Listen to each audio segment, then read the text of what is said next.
Let's flip this table into something that actually matches my dining space. First off, I'm going to take an 80 grit sandpaper with my rotary sander, get this down to bare wood. And then because that roughens it up, I'm going to take a 220 and then smooth all those fibers right back down. Then I'm taking Dixie Belle's Manatee Gray, which is of their chalk paint line.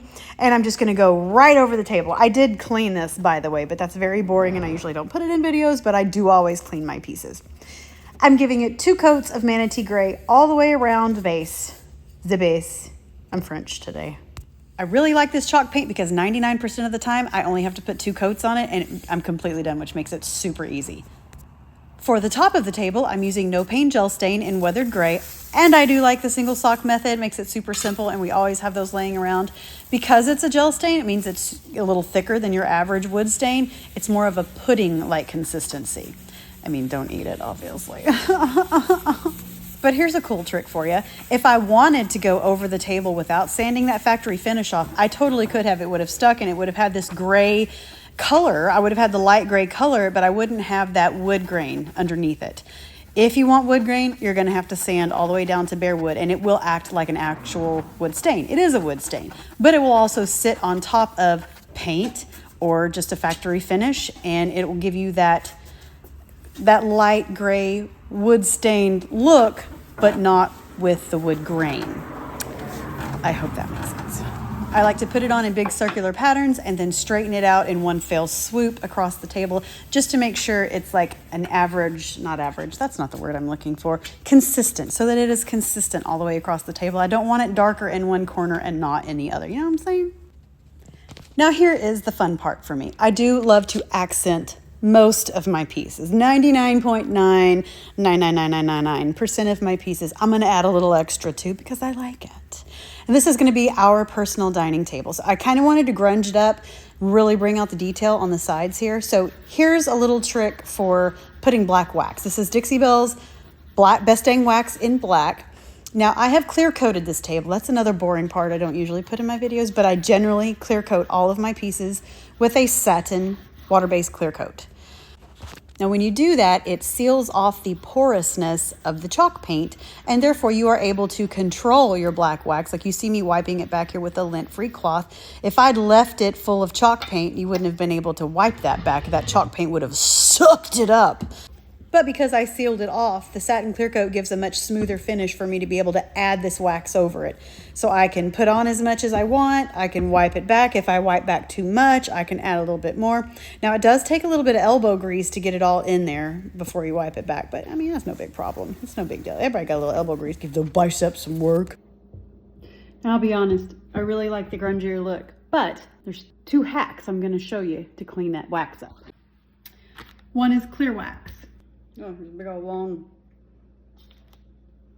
I have hair in my wax. Favorite finger.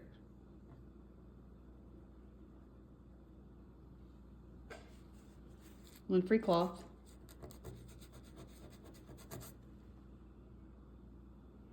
So that's one way. The second way would be a baby wipe.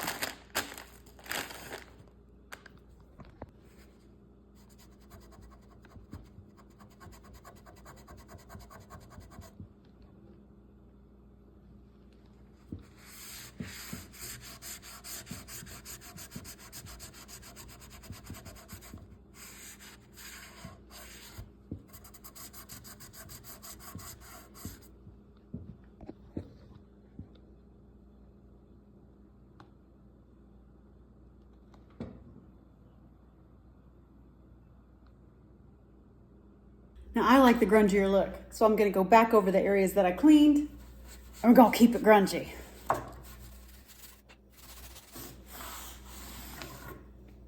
A look, a lot.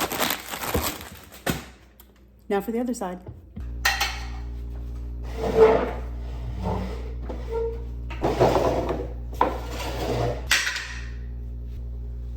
Still going. It may look like I'm using a ton of wax here, but when I started this jar, it barely had any in it, and I'm still working on the same jar. So a little goes a really long way.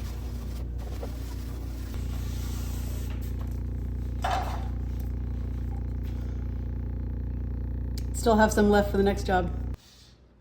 So there's a joke in my house that every time we get a dining table in the dining room, I sell it. But my kids have made the joke often enough that I've realized it's important to them that we have this. It's a place where you can bring your friends for breakfast after they've spent the night. It's a place where you can play the longest game of Monopoly with Uncle Josh until you wear him out. It's a place where mom can sit and sew a prom dress together even though she doesn't know what she's doing.